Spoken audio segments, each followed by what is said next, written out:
Hi hello అండి, welcome to Bharat special. నేను మీ భారతి. ఎలా ఉన్నారండి అందరూ? నేనైతే చాలా చాలా బాగున్నాను అండ్ మీ అందరు కూడా చాలా బాగుండాలని కోరుకుంటున్నాను. అండ్ ఏంటి కలర్ఫుల్ అని అనుకుంటున్నారా? ఇంకేముందండి, హోలీ వచ్చిందంటేనే కలర్ఫుల్ కదా మనందరికీ కూడా. అండ్ నేను మీకు ఈరోజు న్యాచురల్ కలర్స్ ఎలా ప్రిపేర్ చేసుకోవాలో and at the same time natural colour బ్రేక్ఫాస్ట్ని ఎలా ప్రిపేర్ చేసుకోవాలో కూడా చూపించబోతున్నాను.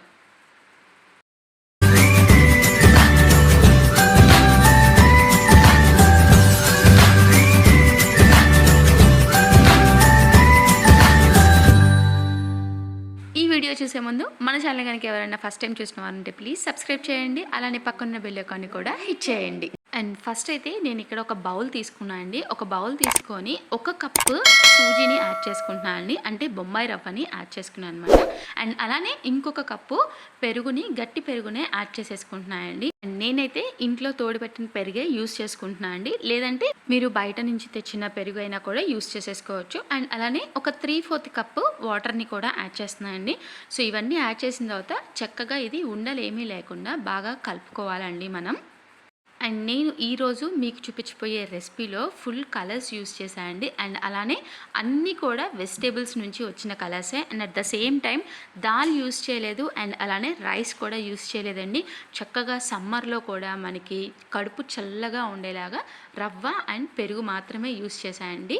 సో ఇలాగా మనం ఇదంతా కూడా బాగా కలుపుకున్న తర్వాత ఇప్పుడు మనం దీన్ని ఒక 1/2 అవర్ పాటు పక్కన పెట్టుకుందామండి. అండ్ ఇప్పుడు ఒక బ్లెండర్ తీసుకొని ఒక 10 to 15 పాలక్ లీవ్స్ తీసుకొని కొంచెం వాటర్ యాడ్ చేసుకొని ఇలా పేస్ట్ లాగా ప్రిపేర్ చేసుకున్నాను అండి. అండ్ నెక్స్ట్ ఇలా 1/4 బీట్రూట్ని కూడా తీసుకొని చాప్ చేసుకొని ఇలా పేస్ట్ లాగా ప్రిపేర్ చేసేసుకొని పెట్టుకున్నాను అండి. అండ్ నెక్స్ట్ ఒక మీడియం సైజ్ టొమాటోని కూడా తీసుకొని ఇలా ప్యూరీ లాగా యాడ్ చేసుకున్నాను అండి. అండ్ ఇందులో వాటర్ ఏమీ యాడ్ చేయాల్సిన అవసరం లేదండి. సో చక్కగా మనకి ప్యూరీ లాగా ప్రిపేర్ అయిపోతుంది అనమాట. అండ్ ఇంకొకటి వచ్చేసరికి మీరు హోలీలో చక్కగా దీన్ని యూస్ చేసుకొని హోలీ మొత్తం కూడా హెల్దీగా న్యాచురల్గా జరుపుకోవచ్చండి. అండ్ ఇది వచ్చేసరికి పచ్చి పసుపు అండి. అండ్ పచ్చి పసుపు చిన్న కొమ్మని తీసుకొని 1 స్పూన్ వాటర్ యాడ్ చేసి ఇలా పేస్ట్ లాగా చేసేసాయండి. అండ్ చూసారా మీరు, ఇక్కడ నేను ఈ పల్పునంతా కూడా ఇలా పిండేసేస్తే ఎంత మంచి కలర్ వచ్చిందో. పసుపుని కూడా నేను ఒక బౌల్లోకి యాడ్ చేసేసుకున్నాను అండి. అండ్ ఈ కలర్ అయితే అసలు మీకు 1 డే మొత్తం కూడా హ్యాండ్స్కి అలానే ఉంటుందండి. అండ్ ఇప్పుడు మనకి ఒక 1/2 అవర్ తర్వాత మనం ఈ పిండిని ఒకసారి మిక్స్ చేసేసుకొని కొంచెం ఉప్పును కూడా యాడ్ చేసేసుకుంటున్నాను అండి. అండ్ కొంచెం సాల్ట్తో పాటు అండ్ చాలా కొంచెం బేకింగ్ సోడాని కూడా యాడ్ చేస్తున్నానండి. సో ఈ 2 యాడ్ చేసిన తర్వాత బాగా మిక్స్ చేసుకొని పెట్టుకోవాలండి మనం దీన్ని.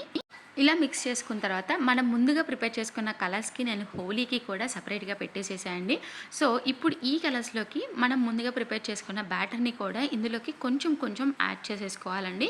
అండ్ నేనైతే ఇక్కడ 4 బౌల్స్లో తీసేసుకొని అన్నిట్లో కూడా 2 to 3 స్పూన్స్ బ్యాటర్ని ఇందులోకి యాడ్ చేసేసుకున్నాను అండి. అండ్ ఇలా బ్యాటర్ యాడ్ చేసుకున్న తర్వాత మనం ఇందులోకి ఉండలు ఏమీ లేకుండా కూడా చక్కగా కలుపుకోవాలండి. అండ్ మనకి ఇడ్లీ బ్యాటర్ కానీ దోశ బ్యాటర్ కానీ ఎలా ఫార్మేషన్ అయితే ఉంటుందో బ్యాటర్ కన్సిస్టెన్సీ, సో మనం అలా దీన్ని ప్రిపేర్ చేసుకోవాలన్నమాట. సో మనం చక్కగా దీన్ని కలుపుకొని పెట్టుకోవాలండి. సో రెడ్ కలర్కి అయితే మనకి రెడీ అయిపోయింది కదా అండి. సో అలానే ఆరెంజ్ కలర్కి కూడా నాకు ప్రజెంట్ అయితే క్యారెట్ అయిపోయిందండి ఇంట్లో. సో నేను అందుకోసం టొమాటోస్ని తీసుకున్నాను అనమాట. సో అది కూడా చక్కగా కలుపుకొని పెట్టేసుకుందాం.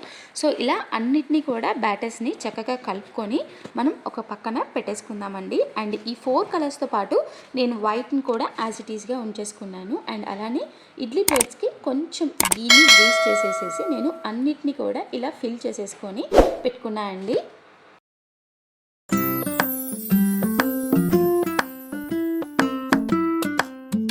ఇలా ఫిల్ చేసుకున్న తర్వాత నేను దీన్ని బాయిల్ చేసేసుకున్నాను అండి. 15 మినిట్స్ తర్వాత నాకైతే ఇవన్నీ కూడా చూసారా ప్లేట్కి స్టిక్ అవ్వకుండా చక్కగా అతుక్కోకుండా ఎంత బాగా వచ్చాయో. అండ్ ఇలా ప్రిపేర్ చేసి ఇచ్చామంటే ఇంట్లో వాళ్ళందరూ ఇంకా ఫిదా అవ్వాల్సిందే అండి.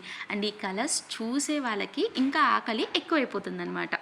అండ్ ఇలా ఒకే పిండితో ఇంకొక బ్రేక్ఫాస్ట్ కూడా చక్కగా ప్రిపేర్ చేసేసుకోవచ్చండి. అండ్ మనకైతే ఇలాగా ఇడ్లీ కూడా ప్రిపేర్ అయిపోయింది కాబట్టి అండ్ మా పిల్లల ఫేవరెట్ రెసిపీని కూడా ఇంకోటి ప్రిపేర్ చేస్తున్నాం. అదేంటంటే చిట్టి దోశలు అనమాట.